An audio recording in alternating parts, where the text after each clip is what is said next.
정치권의 주요 이슈와 여야의 움직임, 황태순, 유용화 두 분의 평론가 모시고 아주 해박한 말씀 들어보도록 하겠습니다. 어서 오십시오. 네, 안녕하세요. 국정감사가 마무리가 됐습니다, 어제. 예. 그리고 이제 정보위 운영이 이 정도는 남아 있지만 예. 사실상 다 마무리가 됐고 이게 예. 19대 국회 마지막 국정감사이지 않았습니까? 예. 국정감사 때마다 민생국감 하겠다. 여든 야든 줄곧 나오는 얘기였는데 민생국감 했습니까? 안 했죠. 한다고 노력은 했는데 예. 안 했죠.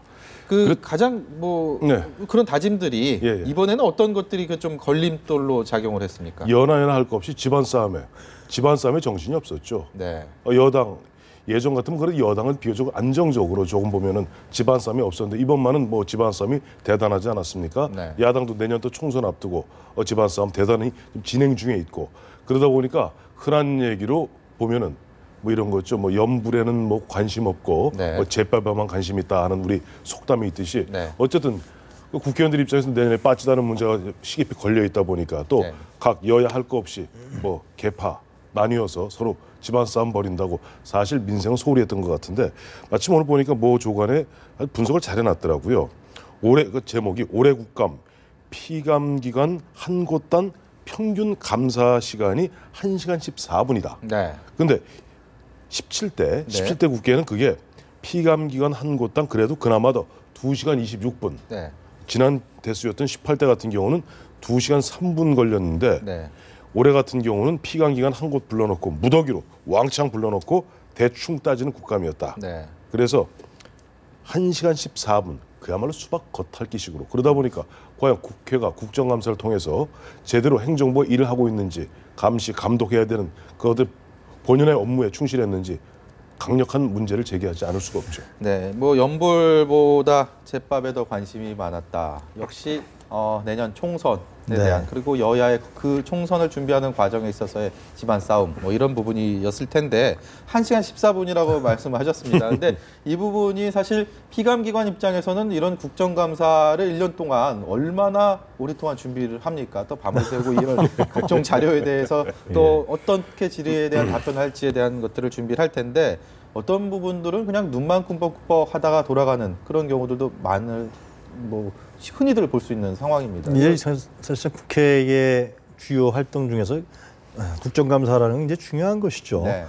국회의원들이 행정부를 견제하는데 집중적으로 국감 기간 동안에 하기 때문에 특히 이제 여당보다도 여당은 방어적 성격을 가질 수밖에 없고 야당이 상당히 국감에서 나름대로의 전공도 올려야 되고 문제점도 지적하면서 행정부의 문제점들을 지적하고 어떤 청와대라든가 이쪽의 견제로서 이렇게 작용을 해야 되는 것인데 이번에 국감은 야당이 별로 기억나는 게 없어요. 무엇을 했나 그냥 기억나는 건 이제 박문진 이사장인가요? 공산주의 발언 이 정도밖에 국민들 앞에 기억이 안 날 것 같은데. 저는 그런 기억도 나더라고요. 네. 신동빈 롯데그룹 회장 나오 출석 여부부터 화제를 모았는데 정작 불러놓고 한국과 일본이 한일전 축구라면 어디를 응원할 것이냐 이런 질문에서 맞습니다. 굉장히 국감 전에는 이 재벌그룹 회장들을 불러다 놓고 현재의 이 재벌의 어떤 그 횡포라든가 중소기업을 하청화돼 있는 문제 또 경제 민주화 문제 이런 부분들을 따질 거라고 생각했는데 실제로 뚜껑을 열고 보면 그냥 그러고 만 형태로 가버린 것 같아요. 그래서 야당이 지금 이제 내년 총선에 어떻게 임할지는 두고 봐야겠지만은 이런 부분들이 사실상 어떤 야당을 국민적 신뢰를 까먹는 이런 결과를 낳기 때문에 상당히 야당으로서도 좋은 기회를 놓치게 된 것이고요. 또 야당의 어떤 무력함이라든가 이런 부분을 다시 한번 보여준 거라서 새삼 다시 또 지적을 할 수가 없을 것 같습니다. 저희가 그 역사 교과서를 언론에서 주로 다루는 경우들을 보면 일본의 역사 교과서, 독도에 관한 이런 부분들을 주로 많이 익숙하게 들을 수가 있었는데 이게 지금 우리 역사 교과서를 놓고 국정화 이 부분을 놓고 여야의 어떤 그 싸움이 그냥 심상치가 않습니다. 지금 완전 전국의 뇌관으로 작용하는 그런 분위기인데 이것 좀 정리 좀 하고 넘어가야 될 것 같습니다. 어떻게 보십니까? 내년 총선 때까지 정리 안 될걸요? 정리 안 될 겁니다. 지금 야당도 불태전의 의지로 좀 나서고 있고 또 여당도 보면은 그동안 당내에서 시끌시끌했는데 이 문제에 있어서만 또 한 목소리를 내고 있거든요. 네. 그러나 여야 공이다 보면 그 말을 들어보면 우리 이런 거 있죠. 안방에 가서 말 들으면 이 사람 말이 맞고 건너방 가서 말 들으면 이 사람 말이 맞고 네. 하듯이 지금 보면 딱 걸려 있는 게 다 그렇게 걸려 있는 거예요. 뭐냐니까 여당 입장에서는 봐라. 아니 예를 이렇게 들더군요. 최고위원회에서 어떻게 1948년에 대한민국은 정부를 수립하고 네. 북한 조선인민민주주의 공화국은 국가를 건립했는가? 이렇게 잘못된 좌편향된 시각을 갖다가 일방적으로 가르쳤어야 되겠는가? 8개 교과서가 있습니다만은 네. 뭐 그런 문제를 제기하고 있는가 하면 또 보면 야당에서 무슨 소리냐? 전 세계에서 북한 몇 개 나라 빼놓고 독재국가 몇 개 빼놓고 그걸 나라에서 한 가지 목소리만 가르치는 나라가 어디 있느냐? 네. 제가 저 1974년에 고등학교 입학했습니다만 네. 그때 처음으로 국사 교과서와 영어 교과서가 문교부라고 그랬어요. 그때 교육부가 아니라 네. 문교부에서 단일책으로 나왔었습니다. 네. 나왔었는데 돌이켜 생각해보면 그때도 국사 교과서에서 우리가 요즘 문제가 되고 있는 근현대사 문제는 뒤에 한 5페이지밖에 안 됩니다. 네. 앞에 보면 선사시대부터 그렇죠. 시작해서 예. 1910년 경주국시대까지 그건 이른바 진영 논리를 떠나서 그건 거의 합의된 부분이거든요. 네, 사실상 어떤 뭐 그런 문제가 없어요. 문제가 없는 지금 부분들이 문제가 있죠. 되는 것은 예. 근현대사 부분이에요. 그래서 그때는 그렇게 가르쳤는데 문제는 2003년에 국정교과서가 이제 검정교과서인지 검인정교과서로 바뀌게 됩니다. 네. 바뀌게 되면서 그때부터 근현대사가 대폭 늘어났어요. 근데 근현대사라는 것은 당사자가 살아있고 또 뭐 각자의 주장과 논리가 있습니다. 자칫하면은 국사, 사실 중고등학생들에게 보면 어떻게 대학생 정도 되어서 논의되어야 될 그런 어떻게 보면 각 진영에 따라서 각자 다양한 목소리를 갖다가 그런 식으로 근현대사로 가르치는 것이 옳으냐 하는 부분에 대해서는 저는 그런 측면에서는 저희가 배웠던 그러니까 진영을 떠나서 모두가 합의할 수 있는 그런 부분들 그야말로 이런 부분들은 교과서를 통해서 배우고 뭐 그거야 뭐 예를 들어 문제가 되는 금성 출판사가 됐던 교학사가 됐던 아니면 교육부에서 나왔던 무슨 상관이 있습니까? 그건 다 모두가 합의하니까 네. 문제는 근현대사 부분 같은 경우는 좀 독립해서 저희 때 같이 예를 들어서 일반 사회에서 네. 그야말로 아주 드라이하게 이렇게 가르쳐야 되는데 지금 가치 판단을 요구하는 부분을 놓고 근현대사를 놓고 다투다 보니까 2004년에 당시 한나라당 권철현 의원이 이게 좌파형이다. 이게 이제 금성출판사 건이에요. 네. 그때부터 11년째 이른바 역사 전쟁이 벌어지고 있는데 바람직하지 않죠. 네.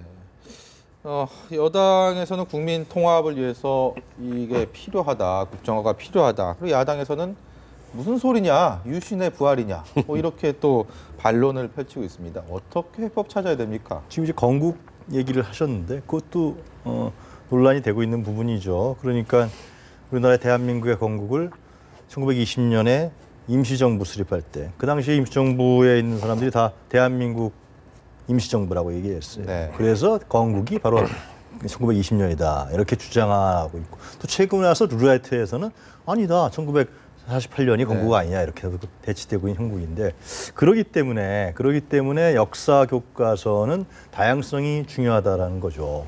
그러니까 지금 박근혜 대통령과 정부 그리고 여당에서 추진하고 있는 국정교과서는 네. 이 청소년들, 학생들에게 일률적이고 획일적인 사고방식을 강요할 가능성이 크기 때문에 네. 다양성 있는 역사 교과서를 현장에 있는 교사들이 선택을 해서 그것을 학생들이 그 토론과 비판과 대화를 통해서 역사 의식을 갖고 역사를 재해석하는 문제. 이 부분이 바로 역사 교육이 가장 중요하다라는 거예요. 그러니까 지금 제가 곰곰이 생각해 보니까 박근혜 대통령이 생각하는 역사 교육과 현재의 현장에서 역사 교사 그리고 집필을 했던 역사 교육 전공 학자들의 네. 인식이 다른 겁니다. 상당히. 그러니까 제가 보기에 박근혜 대통령 역사 교육을 국가 정체성이라든가 애국 부분에 많이 갖고 있는 것 같아요. 물론 일부 신문에서는 박 대통령이 과거에 자신의 부친인 박정희 대통령을 미화하기 위해서 그런 거 아니냐 뭐 그런 비판도 있는 거 사실입니다만은 네. 어떤 역사 교육을 바라보는 관점이 다른 것 같아요. 이쪽에서는 뭐 이제 황태순 의원님도 뭐 과거에 배웠지만 우리 대학교 다닐 때 이해치카 얘기를 많이 하지 않았습니까? 네. 제가 좀 잘난 척을 하면은 역사라는 건 과거와 현재의 대화라고 얘기했습니다. 그것은 결국 그것이 바로 역사고 역사 교육의 가장 중점이 되는 것이죠. 그 차이가 있는 거예요. 그래서 왜 이런 차이를 제가 강조하냐 하면은 그 역사 교육이 이런 다양한 해석을 할 수 있고 다양한 부분에 대한 이해를 학생들에게 제공하지 않으면은 네. 그것은 상당히 큰 문제로 나타나기 때문에 그런 겁니다. 그래서 유엔 보고서에서 2013년도에 이 역사 교육에 대한 중요성을 인식해서 다양한 부분에 대한 역사 교육과 역사 교육의 전문성을 인정해야 된다. 이런 보고서를 유엔 총회에 제출한 적이 있습니다. 예. 그것은 왜 그러냐 하면요. 다시 한번 말씀드리면은 일본 같은 경우는 검정 교과서였다가 군국주의 시대, 파시즘 때는 국정으로 바뀝니다. 네. 독일 나치즘 때도 국정으로 바뀝니다. 이것은 무엇을 얘기하면 국정교과서라는 것은 정부에서 부인하고 있지만 당연히 국가 권력이 개입되면서 현재의 국가 권력이 갖고 있는 이념과 방향과 철학과 사상을 그 교과서에 넣게 돼 있는 것입니다. 예. 그럼 그 부분을 획일적으로 학생들이 받아들이게 됩니다. 그러면 예를 들면은 일본 문제만 했을 때도 일본에 대한 다양한 해석을 통해서 북한도 마찬가지죠. 북한에 대한 해석을 통해서 우리 대한민국의 정체성을 갖게 해야 되는 것인데 국가에서 만든 교과서를 갖고서 일률적으로 주입식으로 받게 되면은 이 문제가 결국은 다른 나라는 굉장히 배타성을 가질 수밖에 없다라는 거예요. 그래서 유엔 보고서에서 이런 부분들은 국제 분쟁을 야기시킬 수가 있다. 예. 과거에 그러한 사례가 있지 않냐, 파시즘이라는 데서. 그래서 역사 교육의 전문성과 역사 교육의 다양성 이런 부분들을 주장한 것이거든요. 그래서 이러한 흐름 속에 있는데 박 대통령이 근데 갑자기 국정교과서, 갑자기는 아닙니다만 국정교과서 해야 된다. 이렇게 나오니까 이 문제는 이런 시대적 흐름들, 또 세계화의 흐름들, 그리고 보편화되어 있는 이런 역사교육의 흐름과 너무나 배치되고 역사를 뒤로 돌리는 네. 이런 결과를 나타낸다는 예, 것이죠. 그래서 제가 이제 말씀드리는 게 예. 저는 국정교과서 전 동의하지 않아요, 사실은. 그래요?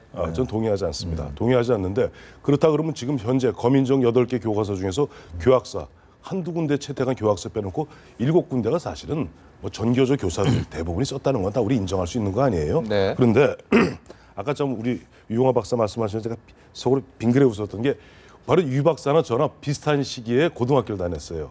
그 문제가 되는 바로 문교부 교과서로 국사를 배웠습니다. 네. 그렇다고 해서 유 박사나 제가 뭐가 좀 잘못됐습니까? 저는 아니라고 봐요. 예. 그리고 둘째는 아까 EHK 말씀을 하셨는데 EHK가 맞아요. 역사란 무엇인가? 저희 대학 들어가면 대학교 1학년 때 그야말로 원서로 보거나 아니면 번역서로 보면서 뭔가 생각을 깊이를 갖다 깊혀 나갔죠. 네. 근데 바로 그런 겁니다. 그래서 제가 앞서 말씀드린 대로 제가 대안을 제시한 거 아니에요. 중고등학교 때는 일반 논쟁적 문제는 그건 대학교로 넘기자는 거예요. 그래서 지금 왜 갑자기 2003년에 이른바 국민의 정부 말기인 2002년에 김대중 정부에서 그걸 결정해서 2003년부터 진행된 것이 48년부터 72년까지는 검인정 교과서였습니다. 국사가. 근데 73년에 결정해서 74년부터 2002년, 2003년까지는 또 국정교과서예요. 네. 2002년까지. 2004년, 3년부터는 검인정 교과서인데 그때는 그 과거와 달리 근현대 한번 국사교과서 한번 펴보세요.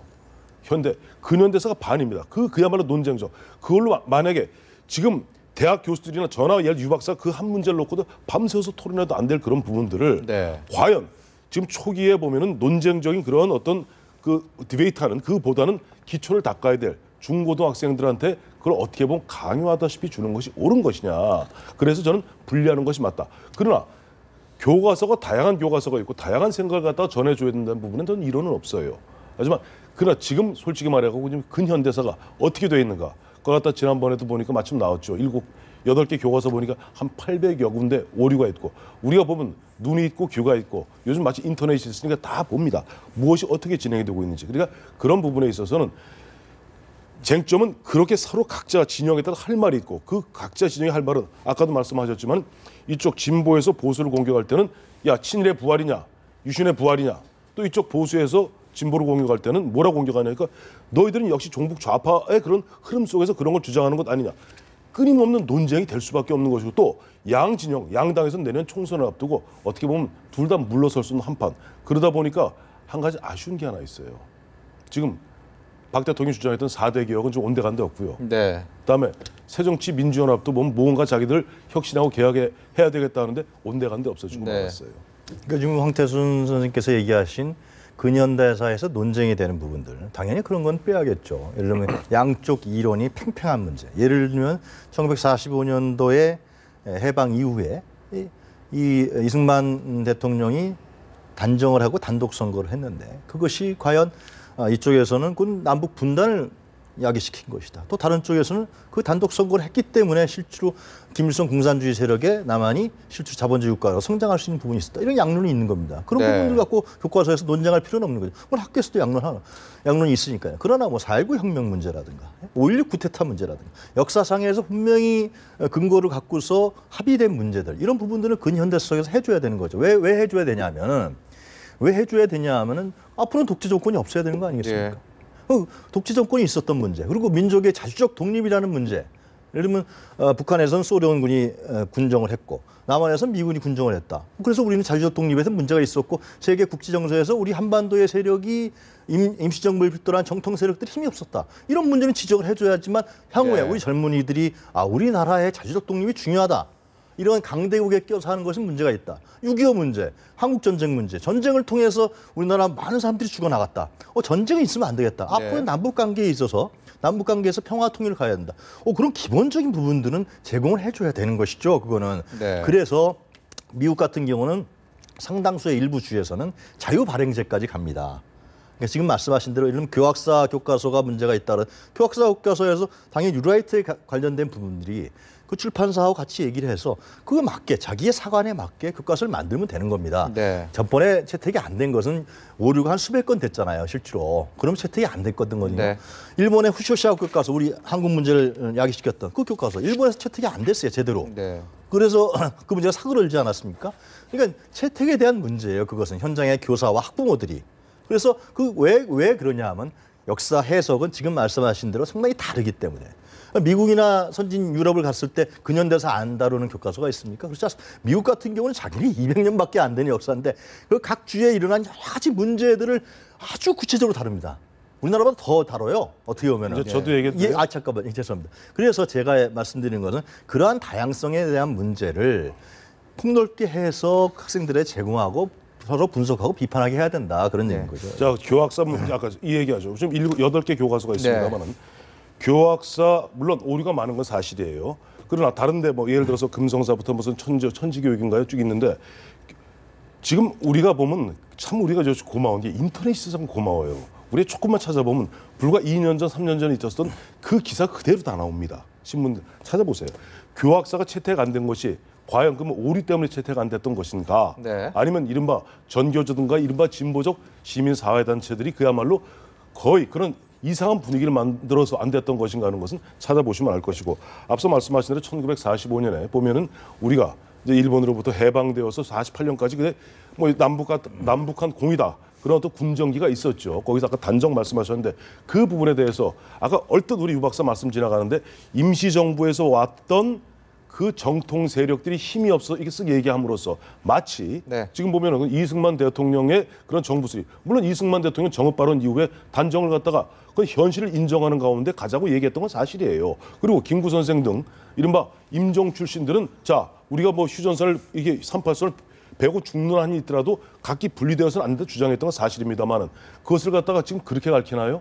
그러니까 그렇고 또 아까 1950년 물론이죠. 전쟁이 있으면 안 되죠. 전쟁이 있으면 안 되는데 지금 무섭게도 지금 보면 많은 사람들이 물론 말의 장난인지 모르겠습니다만은 이른바 1980년대 수정주의 역사론에 따라서 지금 보면 마치 이미 다 밝혀졌음에도 불구하고 여전히 뭐 미국이 보면 북한의 뭐 침략을 갖다가 뭐 유도했다는 그런 수정주의론에 의거한 역사적 그런 기술도 있는가 하면 심지어는 어떻게 보면 잘못 가르쳐갖고 양적 공동 책임론 예. 또 심지어는 보면 요즘 남친 북친 그건 물론 말 때문에 헷갈리는 수도 있겠습니다만은 이런 식으로 보면은 아직 중고등학생 우리가 만약 중고등학생들한테 그 완벽한 성인으로서의 판단을 요구한다면 왜 중고등학생들한테 투표권 주면 되죠. 그게 아니기 때문에 중고등학생들은 아니에요. 지금 네, 김태선 들어보세요. 선생님께서 말씀하시는 그 논쟁의 부분에 대해서 현장의 역사 교과 선생님들이 가르치는 것도 아니고 현재의 역사 교과서에 그런 논쟁 부분들을 한쪽 편향으로만 담은 교과서가 확실히 있는 것도 아니잖아요. 있잖아요. 아니죠. 근데 참 그 역사 교과서를 집필하신 분들이 제가 알고 있기로 상당히 역사 교육을 전공한 학자, 현직 교수들 이런 사람들 알고 있는데 그 사람들에 대해서 지금 일부 언론과 어떤 분들은 좌편향이라고 얘기를 해요. 나는 그 좌편향의 근거가 뭔지는 모르겠어요. 참 그러면서 저는 느끼는 생각이 우리 사회가 사상 검증 사회가 된 거 아니야? 이런 생각까지 들어요. 그 검증 사회는 예, 아니죠. 뭐 역사 교과서 아니, 검증 사회는 얘기를요. 아니죠. 지금 그 사람들이 뭐 아니 잠시만요. 네. 아니 난 궁금한 게 하나 있어요. 두 분- 좌편향된 사람들이 좌편향이 됐다고 얘기하는데 왜 이렇게 발끈들하는지 전 모르겠어요. 예를 들어서 지금 보면 아마 우리 저 유 박사나 저나 그 비슷한 시기에 학교를 다녔고 지금 같이 학교를 다녔던 선수들이 지금 보면 여기 나와서 우리 사회에 이른바 역사 국사학계에 상당한 중견 내지는 아주 원로 그룹에 들어가는 사람들이 다 있습니다. 근데 그 사람들 보면은 함께 보면 우리가 동시대를 갔다가 30년 대학 입학하는데 30년 함께 살아오면서 그 사람들 행적을 다 하는데 그것이 좌편향이 아니라면 누가 좌편향인가요? 아니, 편향이라는 거는 치우쳤다는 거죠. 지금요. 그러니까 지금 두 분은 시청자 여러분들께서도 네. 보셨지만 교과서 국정화, 역사 교과서 국정화에 대해서 사견임을 전제로 일단은 반대한다라고 앞서서 그래요? 말씀을 하셨어요. 예. 근데 그럼에도 불구하고 지금 저희가 계속 자막에도 나왔지만 역사 교과서가 전국의 뇌관으로 작용하고 있다라고 했는데 이 안에서도 뇌관입니다. 벌써 뇌관이에요. 예, 지금 안에서 그래서 제 얘기는 예. 왜 지금 현재 역사 교육이 자꾸만 좌편향으로 몰고 있고 말이죠. 네. 지금 뭐 그분들이 좌편향이라고 하는데 그분들 한번 하고 토론 한번 해보세요. 어쨌든 예를 이 들어. 얘기는 그렇죠. 예. 역사 교과서 얘기는 여기서 더 얘기를 해도 그래요? 이제 좀뭐 이게 답이 안 나오는 앞으로도 이제 계속 더 토론해야 되는 부분이고 그러니까요. 진영 논리나 이념 논리로 빠져서는 안 될 문제겠죠. 그러니까 우리 중고등학생들이 과연 어떻게 제대로 된 역사를 가르쳐야고 그것을 배워야 된다라는 게 맞아요. 가장 거기가 대전제가 될 것이고 포인트가 바로 그거예요. 그 포인트를 가지고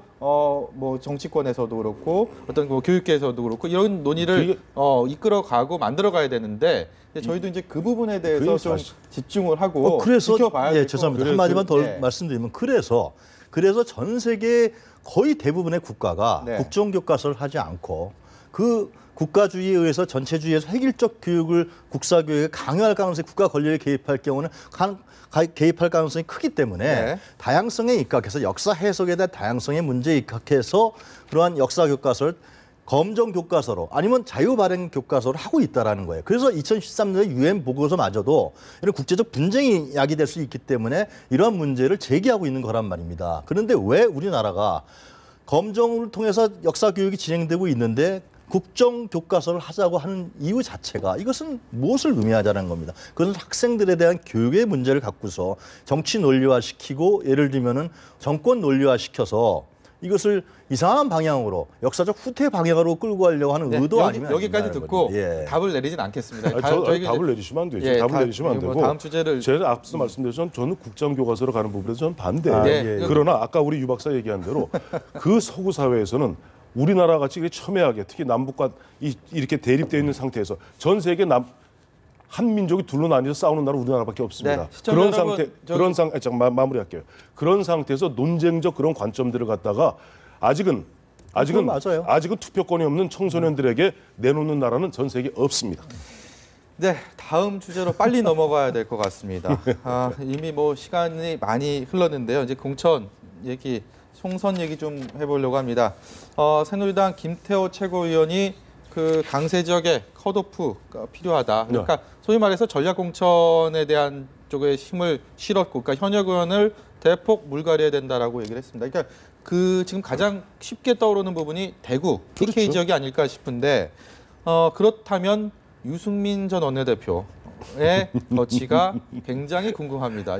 과연 김태호 최고위원이 유승민 의원을 좀 겨냥해서 얘기를 했을까라는 의구심도 좀 들고요. 저는 김태호 최고가 유승민 전 원내대표를 향해서 겨냥해서 하는 얘기는 아니고요. 새정치민주연합에서는 항상 얘기하는 것이 호남, 특히 광주, 호남 물갈이 얘기합니다. 왜냐하니까 거긴 텃밭이기 때문입니다. 마찬가지입니다. 보수 정당인 새누리당 입장에서는 대구, 경북은 또 강남 3구는 사실상 우스갯 이런 얘기하죠. 거의 선출직이 아니다. 심지어는 임명직이라는 표현까지 해요. 왜? 공천만 받으면 되는 데니까. 네. 얼마 전에 기억하시겠습니다마는 김무성 대표 뭐라고 그랬어요? 경상도 국회의원들, 새누리당 경상도 국회의원들은 금메달도 은메달도 아니고 동메달이라고 그랬어요. 네. 자, 그런 부분에서 지금 현재 상태에서 얼마 전에 김무성 대표 얘기했던 뭐 안심번호에 의한 전화 여론조사라든가 오픈 프라이머리 하면 현역 의원들 그대로 재선, 3선, 4선, 5선 갈 수 있습니다. 그렇기 때문에 어떻게 보면 강제적으로 좀 물갈이를 해줄 필요가 있다는 김태호 전 최고 말이 굉장히 일리가 있다고 보고, 참고로 어제 보니까 영남일보가 이번에 창간 70주년이 됐어요. 그래서 폴 스미스라 하고 여론조사를 10월 4일부터 5일까지 했습니다. 그걸 어디서 했냐니까 대구 동을에서만 했습니다. 동을 그러니까 유승민 의원의 지역구죠. 네. 거기 했더니 그게 이제 1,498명 상대로 했고 이 95% 신뢰 구간에 플러스 마이너스 2.5% 포인트 표본 오차가 있는데 응답률은 7.62%의 ALS 방식이다. 이거 얘기해 줘야 된대요. 네. 근데 거기 보니까 유승민 의원이 40.1, 그다음에 도전하고 있는 이재만 전 동구청장이 38.6으로 1.5% 포인트, 즉 네. 오차 범위 안에 있습니다. 더 중요한 건 뭐냐니까 지금 유승민 의원을 갈아야 된다. 이 현역 의원 교체 지수죠. 그게 대구 동을 주민 유권자들의 응답자가 52.6% 갈아야 된다. 그다음에 40.8%는 유승민 의원이 계속해야 된다. 그리고 그러면 왜 이재만 전 동구청장을 지지하느냐 하고 의견을 물었더니 1등이 뭐냐니까 박근혜 대통령과 갈등을 빚은 유승민 의원을 교체해야 된다가 44.5%가 나왔어요. 네. 자, 이러한 상태에서 지금 무언가 이러한 현상이 꼭 동을만 일으켰습니까? 대구 경북 전체가 비슷합니다. 비슷해요. 그러니까 주민들, 유권자들은 갈아야 된다고 말은 하지만은 보면 현재 뭐 오픈 프라이머리가 됐다가 뭐가 됐든 전략 공천 안 하면 바꿀 방법이 없어요. 네. 그렇기 때문에 김태호 최고가 그야말로 컷 오프를 갖다가 좀 강제적으로 할 필요가 있지 않느냐 네. 이야기한 것 같습니다. 다음으로 이제 저희가 시간이 한 1분 남짓 남았는데요. 이게 야당 얘기도 하나 해야 될 것 같습니다. 선출직 공직자평가위원장 이 자리를 놓고 뭐 누가 될 것이다 말이 많았습니다. 근데 뭐 이만열 전 국사편찬위원장 급부상했다. 이게 사실 공천을 위한 또 사전 준비 단계 그 기구에 누가 그 수장을 맡느냐 이 문제 아니겠습니까? 여기서도 지금 친노, 비노 뭐 이런 비주류 이런 계파 갈등이 묻어나고 있다 이렇게 봐도 되겠습니까? 과거에 여당이든 야당이든 공천심사위원회 위원장, 공천심사위원회가 계속 구성이 됐었는데 특히 외부 인사를 중심으로. 근데 항상 나중에 문제를 일으켜요. 그건 왜 그러냐면 공심위가 대표, 권력을 갖고 있는 그 주류의 추천에 의해서 그쪽 경향성이 있는 사람들이 공천심사위원장과 위원이 되기 때문에 문제가 생기는 거거든요. 그러면서 비주류라든가 네. 이쪽 주류의 방향과 맞지 않는 사람들은 공심위 단계에서 컷오프 시켜버리는 거예요. 예를 들면 지금 뭐 야당에서 주장하고 있는데 이 비주류 쪽에서는 아이고 과거에 친노 인사 아니었느냐, 네. 같이 했던 사람 아니냐 이런 부분이기 때문에 이 공천심사위원회 항상 뇌관입니다. 그래서 그리고 또 전략공천 문제도 잠깐 말씀드리면 뭐냐면 전략공천은 그 당에서 알아서 하는 거예요. 네. 뭐 그건 알아서 하는 거예요, 실제로. 그런데 계속해서 그것이 공천에 대한 공공성이라든가 공천에 대한 어떤 투명성이라든가 공개성이라든가 이런 부분들을 중요시 여기는 것보다도 지금 현재 여야가 다 자기 스스로의 계파 간의 문제, 계파 간의 이해 문제, 여당 같은 경우는 청와대 박근혜 대통령과 뭐 유승민 찍어내기 문제, 이러한 여러 가지 문제도 야당에서 친노와 비노와 비주류의 문제, 이런 부분 속에서 룰을 잡으려고 하는 것이죠. 네. 네, 그렇기 때문에 이것은 상당히 계속해서 문제가 터질 수밖에 없고 앞으로 계속 심화될 가능성이 크다고 봅니다. 네. 네. 준비한 주제들은 많이 있었는데요. 뭐 보신 것처럼 많이 다루지는 못했고 좀 깊게 얘기를 해봤습니다. 지금까지 황태순, 유용화 두 평론가였습니다. 고맙습니다.